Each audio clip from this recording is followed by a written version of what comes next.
Hello friends, welcome to SZ study. So guys, इस video में मैं आपको बताने वाला हूं, जैसे कि आप इमेज पे देख ही रहे हैं और थंबनेल भी यही है ना। तो देखिए, सबसे पहले मैं बताऊंगा आपको कि जो है टोटल लिस्ट कितना आता है एमयू में। ये जानना बहुत ज़रूरी है। अगर आपको पता है तो देख सकते हैं, नहीं तो कोई बात नहीं, आप देख लीजिएगा, काफ़ी कुछ समझ में आएगा। ठीक है। और मतलब selected list, chance memo list और स्पेशल कैटेगरी लिस्ट, तीन लिस्ट होता है सभी कोर्स के लिए, चाहे कोई सा भी कोर्स हो, सब में जो है इस तरह के लिस्ट आते हैं, है ना।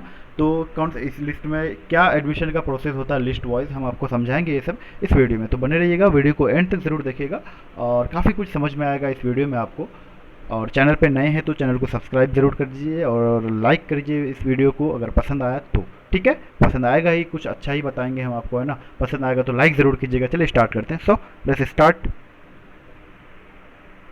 गाइज, सबसे पहले अगर मैं आपको बताऊं कि लिस्ट कितना आता है टोटल, तो मैंने कहा वहाँ देख लिया आपने, तीन लिस्ट आता है टोटल। कितना? चाहे कोई सा भी कोर्स हो, सब में तीन लिस्ट आता है। इसमें बीए, बीएससी, बीकॉम जो है ऐसा कोर्स है जहाँ पे वेटिंग जो है बहुत ज़्यादा क्लियर होता है ना। बीए, बीएससी, बीकॉम, ये तीन कोर्स, बाकी सारे कोर्स में होते हैं बहुत कम होते हैं, है ना। ये तीन कोर्स ऐसा है जिसमें जो है वेटिंग बहुत ज़्यादा क्लियर होता है। तो सारे लिस्ट की बात करेंगे, फिर वेटिंग की बात करेंगे, जो है कैसे क्या होता है सब कुछ हम बताएंगे इस वीडियो में। ठीक है। पहला आपने देखा सेलेक्टेड लिस्ट, है ना। सेलेक्टेड लिस्ट में वो कैंडिडेट जितना सीट होता है ना, जितना सीट होता है उतने हिसाब से नाम आते हैं लिस्ट में। तो कुछ सीट को बचाए रखता है, वो नाम नहीं देता है वहाँ पे, ज़्यादा सीट नहीं होता, बहुत कम होता है वो सब। फिर बाद में जो है वो सब भी जो है स्पेशल कैटेगरी के ज़रिए या जैसे भी हो फिल कर लिया जाता है ना। कुछ सीट बचा रहता है, बाकी जो टोटल सीट्स हैं तो वो सेलेक्टेड लिस्ट वाला में जो है रिलीज होता है, जो उसके अकॉर्डिंग फिल रहता है पहला सीट। आप समझ गए सेलेक्टेड लिस्ट कौन होता है, यानी जो बच्चे सेलेक्टेड लिस्ट में आते हैं, जिनका अच्छा स्कोर होता है, कट ऑफ से ऊपर होता है, वो लोग सेलेक्टेड लिस्ट में आते हैं। दूसरा है वेटिंग वाले।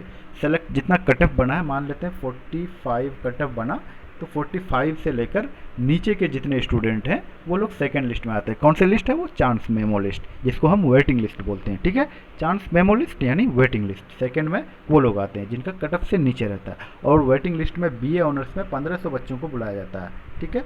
और बीएससी में भी 1000 के आसपास बुलाया जाता है, और बीकॉम में भी उसी तरह के आसपास, 1000 से कम कुछ बीकॉम में। तो ऐसा क्यों होता है? क्योंकि ऐसा बुलाया क्यों जाता है, उसमें भी जो सेकंड वाला लिस्ट जो होता है, चांस मेमो का जो लिस्ट होता है, उसमें भी मेंशन रहता है कि जो है आपका एडमिशन कब होगा, सब कुछ। तो क्यों? मतलब वेटिंग क्लियर होता तभी तो वो लिखा है वो बात कि आपका वेन्यू वहाँ पे है, वहाँ एडमिशन के लिए आना है, टाइम दिया हुआ रहता है, सब कुछ दिया हुआ रहता है। नहीं तो अगर वेटिंग क्लियर नहीं होता तो वो सबसे पहले ये लिस्ट रिलीज़ ही नहीं करता, है कि नहीं? नहीं करता रिलीज़ ना। तो रिलीज़ करता है तो इसका मतलब है कि आपका क्लियर होता है। लेकिन कोर्सेज, तीन कोर्स मैंने आपको बताया, बीए, बीएससी, बीकॉम, ये तीनों कोर्स में बहुत ज़्यादा क्लियर होता है। बाकी सारे कोर्सेज में भी होते हैं, जैसे स्कूल के कोर्सेज है, 11th क्लास में भी होता है, ह्यूमैनिटीज़ में ज़्यादा होता है कुछ कंपेरेटिवली, अगर साइंस के देखें तो, है ना।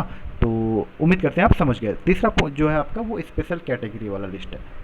स्पेशल कैटेगरी, अगर आपका कोई स्पेशल कैटेगरी पे नाम कोई है, जैसे कोई डिस्टेंस कोटा से है, कोई S C, S T, S D, पता नहीं बहुत सारे होते हैं ना, मैं रिकॉल नहीं कर पाता हूँ, यहाँ पे पढ़ रहा हूँ अभी। तो स्पेशल कैटेगरी आपको है जहाँ पे आपको छूट मिलता है, आपने और भी कहीं जगह छूट मिला हुआ है, तो वो उन वालों का लिस्ट, उसका भी लिस्ट एक अलग बनता है ना, स्पेशल कैटेगरी। ऐसा नहीं कि सिर्फ आपका इसी लिस्ट में नाम होगा, अगर आपका मार्क्स अच्छा है तो आपका सेलेक्टेड में भी होगा और स्पेशल कैटेगरी में भी होगा, लेकिन सिंबल चेंज हो जाता है। अगर सेलेक्टेड आप रहेंगे तो डॉलर का साइन होता है, किसका? डॉलर का, ऐसे करके डॉलर का साइन होता है आपका सेलेक्टेड वाले का। बाकी जो वेटिंग वाले होते हैं उनका अगर स्पेशल कैटेगरी है तो उनका डॉलर नहीं होता है। ठीक है, हैशटैग होता है, समझ गए। तो ये फ़र्क होता है। मतलब फिर स्पेशल कैटेगरी के ज़रिए भी आप एडमिशन ले सकते हैं, या फिर आप सेलेक्टेड में है तो ऑलरेडी सेलेक्टेड के ज़रिए लेते हैं। मैंने आपको पहचान बता दिया कि अगर आपका सेलेक्टेड में भी है और स्पेशल कैटेगरी में भी नाम है तो कैसे होगा कि स्पेशल कैटेगरी में आपका डॉलर का साइन रहता है, यानी आप सेलेक्टेड हैं, ऑलरेडी सेलेक्टेड है ना। आपको सपोर्ट की ज़रूरत नहीं है अगर आप स्पेशल कैटेगरी। बाकी स्पेशल कैटेगरी में नाम है, डॉलर नहीं है, तो इसका मतलब आपका स्पेशल कैटेगरी भी है और आप वेटिंग लिस्ट में भी है ना। तो आपका अगर स्पेशल कैटेगरी नहीं है, कोई जनरल है, इन जनरल स्पेशल कैटेगरी कुछ नहीं डाला आपने, तो आपका फिर नहीं आएगा स्पेशल कैटेगरी में। समझ रहे बात को? आपने कोई स्पेशल कैटेगरी डाला है तो इस लिस्ट में आपका नाम आ जाएगा, और नाम आने के साथ साथ आपका वेटिंग लिस्ट में भी नाम रहेगा, यहाँ पे भी रहेगा। अगर आप सेलेक्टेड है ऑलरेडी फिर भी स्पेशल कैटेगरी में रहेगा। क्यों? क्योंकि आपने स्पेशल कैटेगरी मेंशन किया है। तो यहाँ पे आपका सेलेक्टेड का पहचान क्या होगा? वो होगा डॉलर का साइन लगा रहेगा आपका नाम के आगे या आपका रोल नंबर के आगे। ठीक है, तो इसका मतलब सेलेक्टेड। गाइज, मैं ये चीज़ें रिजल्ट से पहले बता रहा हूँ, लेकिन ज़रूरत था समझाने का स्टूडेंट को, ना डिमांड के अकॉर्डिंग ही वीडियो हम बनाते हैं, तो इसलिए मैंने बता दिया यहाँ पे। ठीक है, आप और भी काफ़ी कुछ डिस्कस करेंगे, भी बने रहिए आप वीडियो में। सो गाइज मैंने 3 लिस्ट आपको बता दिया। फर्स्ट जो है आपका सेलेक्टेड, सेकंड जो है चांस मेमो और वेटिंग, थर्ड जो है स्पेशल कैटेगरी। तीनों को समझा दिया किसमें कौन होता है। समझ गए आप? फिर भी क्वेरी रहेगा तो आप कमेंट कीजिएगा ताकि दूसरा स्टूडेंट जो समझ गया है वो आपको समझा दे। तो गाइज आप लोगों से भी रिक्वेस्ट है, जो समझ जाते हैं तो वो दूसरे जो कमेंट करते हैं उनको रिप्लाई करने का कोशिश कीजिए, है ना। उनको बताइए आप अगर समझ गए तो, ठीक है। ओके, अब बात कर लेते हैं वेटिंग के बारे में। गाइज इस वीडियो के लास्ट में थोड़ा सा मैं कुछ बताऊंगा आपको, ज़रूर सुनिएगा। अगर आप लास्ट तक बने रहेंगे तो उस बात को समझ पाएंगे, ठीक है। तो क्लियर करने के बाद, तो सिलेक्टेड लिस्ट वाले का तो उनके चॉइस के अकॉर्डिंग सब्जेक्ट मिल ही जाता है, ठीक है, चाहे कोई सा भी कोर्स हो, है ना, मिल जाता है। जहाँ तक कुछ ज़्यादा रैंक में होता है तो उनको शायद मतलब, लेकिन अच्छा सब्जेक्ट मिल जाता है। जितने भी सब्जेक्ट सही है वो सारे मिल जाते हैं, है ना। सोशल साइंसेज के हो, साइंस में जितना मेन सब्जेक्ट है वो सारा सब्जेक्ट में कोई एक मिल जाता है, ठीक है। यहाँ तक समझ गए आप। वेटिंग वाले को भी सब्जेक्ट मिल जाता है अच्छा, लेकिन इसमें क्या है कि ऑलरेडी आपने जितना सीट था उतना सेलेक्टेड वाला ले आया था, लेकिन इसमें से कितना लोग छोड़ा है। इसमें से बहुत सारे लोग जो है लैंग्वेज के पेपर लेते हैं, इंग्लिश ले लेते हैं, उर्दू ले लेते हैं, एज वेल संस्कृत भी लेते हैं, यहाँ तक कि इवन हिंदी भी लेते हैं ना, हिंदी भी लेते हैं। तो इसकी वजह से कुछ सीट खाली रहता है और बहुत सारे लोग ऑलरेडी कहीं पे एडमिशन ले चुके होते हैं तो फिर वो छोड़ के नहीं आते। तो यहाँ पे सेलेक्टेड वाला लिस्ट में जो है काफ़ी सारा सीट खाली रह जाता है। फिर वो इसलिए चांस मेमो लिस्ट निकलता है, चांस मेमो के अकॉर्डिंग फिर फिल करता है और आपका जो है फिर स्पेशल कैटेगरी के जरिए भी फिल होता है। अगर आपका चांस मेमो के अकॉर्डिंग एडमिशन नहीं हुआ तो आप स्पेशल कैटेगरी के थ्रू आप जो है अपना एडमिशन करा सकते हैं, ठीक है। स्पेशल कैटेगरी वाला डेट अलग होता है एडमिशन का, देखिए डेट भी अलग अलग होता है। सेलेक्टेड लिस्ट का डेट अलग होगा, चांस मेमो वाला लिस्ट का अलग होगा, स्पेशल कैटेगरी का लिस्ट अलग होगा। चांस मेमो में आपका रैंक बहुत ज़्यादा है, बहुत हाई है, मतलब 400 500 1000 इतना है, और स्पेशल कैटेगरी में आपका रैंक कम है, बिलो 100 है, तो आपको स्पेशल कैटेगरी के अकॉर्डिंग आपका एडमिशन आपको लेना चाहिए, ठीक है। स्पेशल कैटेगरी के दिन एडमिशन लेने से क्या होता है, क्योंकि सीट्स जो है ऑलरेडी फ्री रहते हैं, तो अगर कुछ खाली रहता है तो यहाँ 100% आपको मिल जाएगा। अगर चांस मेमो के दिन भी अगर सीट्स हैं कुछ खाली तब भी आपको नहीं मिलने का चांस होता है, क्योंकि एक लिस्ट और बचा है, उसके लिए बचा के रखते हैं कुछ, ठीक है।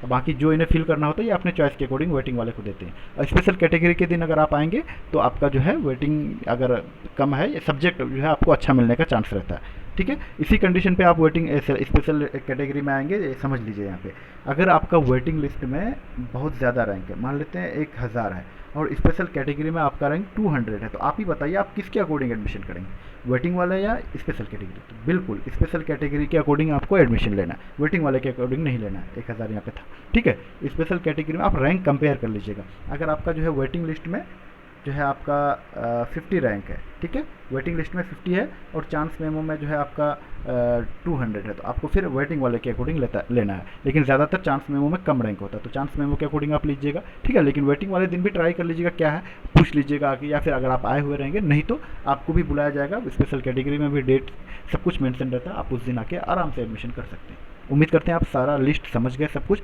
सेलेक्टेड वाले का कोई दिक्कत ही नहीं है, कुछ नहीं परेशानी है, उनको आके सिंपली एडमिशन करना है। बाकी वेटिंग और स्पेशल कैटेगरी में भी थोड़ा कन्फ्यूजन होता है। आई होप कि आज जो है आपका वो कन्फ्यूजन क्लियर हो गया होगा। उम्मीद करते हैं आप सब कुछ समझ गए। कोई भी क्वेरी है तो कमेंट कर दीजिएगा। गाइस एक चीज़ यहाँ पे मैं अभी लास्ट में, ये तो आपका एग्ज़ाम से ही नहीं रिलेटेड है, नहीं रिजल्ट से। ये चीज़ कितना मुश्किल होता है ना किसी को समझ पाना, है ना। तो मतलब कौन कितना परेशानी से है, क्या है नहीं है, कैसा सिचुएशन है, बहुत मुश्किल होता है कि नहीं। और ये मैं क्यों यहाँ पे बोल रहा हूँ, कोई तो रिलेवेंस है ही नहीं इस वीडियो में, लेकिन थोड़ा सा मैं ये कर रहा हूँ कि मैं गाइस जो है ना लाइफ में जो है कभी नर्वस नहीं होइएगा, है ना। कभी नहीं, कैसा भी सिचुएशन आ जाए, कुछ भी आ जाए, नर्वस नहीं होना भी। एकदम खुश रहने का एक ना एक रीज़न आपके पास, एक दो रीज़न होना चाहिए जिसकी वजह से आप खुश रह सकते हैं, ठीक है। ओके गाइज, तो मैं ये क्यों बोल रहा हूँ गाइज, बहुत ज़्यादा लोग जो है आजकल बहुत परेशान है, इसमें से एक मैं भी हूँ, लेकिन मैं अपने आप को हैंडल करता हूँ। पता है, आप अगर मेरा सिचुएशन एक्चुअल में अगर आप मेरे पास बैठ के सुनेंगे तो रो देंगे, मतलब नहीं रोक पाएंगे, अपना आंसू नहीं रोक पाएंगे आप, है ना। इतना वर्स्ट सिचुएशन से गुजरा हूँ और गुजर रहा हूँ अभी भी, है ना, बहुत ज़्यादा। लेकिन मैं मतलब क्या है पता है, मैं ये चीज़ सीख गया हूँ, कोई ना कोई रीज़न मतलब खुश होने का भी होता है हर इंसान के पास। सब लोग ये चीज़ ढूंढ नहीं पाते हैं ना। मैं इतना वर्स्ट सिचुएशन के बावजूद मैं इतना बड़ा एग्जाम का प्रिपरेशन कर रहा हूँ, इवन स्टूडेंट्स को भी गाइड करता हूँ, आप लोगों को सपोर्ट करता हूँ, है ना। ये सारे काम मैं करते रहता हूँ। आप लोगों के लिए वीडियो बनाने का एक मेरा ये माइंड फ्रेश हो जाता है, थोड़ा सा बात करके, कुछ कुछ समझा करके आप लोगों का, फिर आप लोगों का कमेंट्स पढ़ के मुझे फ्रेश माइंड मेरा सही रहता है। इसलिए मैं बार बार आप लोगों को वीडियो में कह देता हूँ कि यार थोड़ा सा कमेंट सही कीजिएगा। अगर आपको अच्छा ना लगे, बुरा लगे, मेरा कोई बात सही नहीं लगे, बकवास लगे या कुछ भी, वैसे तो मैं नहीं कोशिश करता हूँ कि मैं उस तरह के आपको बातें बताऊँ। आप मुझे इंस्टाग्राम पे पर्सनली मैसेज कर लीजिएगा कि भाई ऐसा है वैसा है, थोड़ा सा सही कर लीजिए, मैं सही कर लूँगा गाइस, है ना। मैं कभी नहीं चाहता कि मैं किसी भी स्टूडेंट को डिमोटिवेट, क्योंकि मैं खुद हूँ, मैं इतना परेशान हूँ, क्या बताऊँ मैं आपको, है ना। क्योंकि मैंने एक वीडियो अपना स्ट्रेटेजी का बताया था, वहाँ पे आप समझ सकते हैं क्या हुआ, है ना।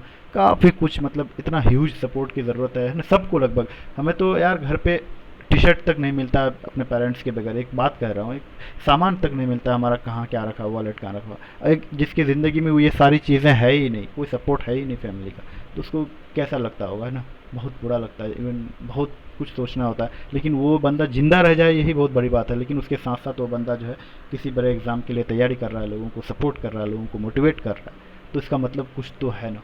तो गाइज़ आप लोगों से रिक्वेस्ट है कि दुआ कीजिएगा, है ना, कि सब कुछ बेहतर हो और सरवाइव कर सके हम, कम से कम जो है आप एटलीस्ट सरवाइव तो कर सके अच्छा से, और जो गोल है उसको अचीव कर पाएँ, जो है डिस्ट्रैक्शन ना आए लाइफ में। आप लोगों के लिए भी मैं दुआ करता हूँ, सबके साथ ऐसा हो, मैंने इसलिए लास्ट में ये बात बोला है ना, ताकि आपको थोड़ा सा अच्छा लगे और आप भी खुश रहें, है ना। तो खुश रहना सीखिएगा, एक न कुछ भी हो जाए, कैसा भी रिजल्ट आपको मिले, कोई परेशानी नहीं है। लाइफ में हमेशा आपके पास दोनों पहलू होते हैं, चाहे वो खुश रहने का हो या दुखी रहने का, दोनों होता है। तो आप खुश रहने वाला ऑप्शन चूज़ कीजिएगा, और हमेशा कोशिश कीजिएगा कि किसी न किसी तरह से भी आप किसी का हेल्प कर सकते हैं। पता आप मिलियंस में एक हैं जो इस तरह की लाइफ जी रहे हैं, तो अपने आप को कभी कोसिएगा मत कि मैं तो बहुत परेशान हूँ। आज लोग दुनिया में ऐसे लोग बहुत ज़्यादा हैं जो मतलब अरे उनको खाना तक नहीं है तो उनको सपोर्ट की क्या बात, खाने तक को नहीं है, तो आप तो उनसे अच्छे नहीं। मिलियंस जो है आपसे पीछे, आपसे परेशान है, घबरा रहे हैं, बहुत तरह की टेंशन है, आप तो अच्छे हैं। तो इसलिए गाइज कितनों भी परेशानी आए खुश रहना सीखिएगा, ठीक है।